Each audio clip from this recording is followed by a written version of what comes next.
শারীরিক সক্ষমতার পাশাপাশি তার যে চারিত্রিক গুণাবলী এটি মানুষকে অনেক বেশি এক্সক্লুসিভ করে, অনন্য করে 8-10 জন থেকে।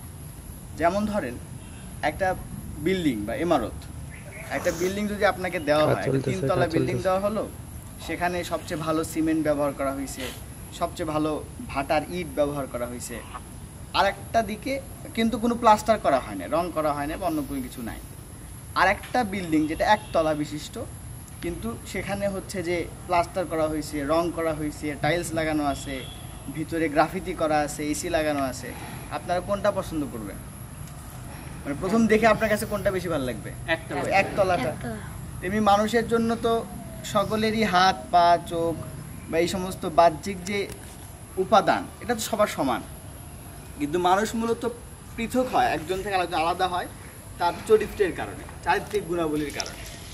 একজন বিএনসিসি ক্যাডেট বা একজন ক্যাডেট হিসেবে আমাদের অন্য 10 জন থেকে আলাদা হতে পারবো আমরা শুধুমাত্র শারীরিক গঠনের দিক থেকে না, আমাদের চারিত্রিক গুণাবলীর মাধ্যমে।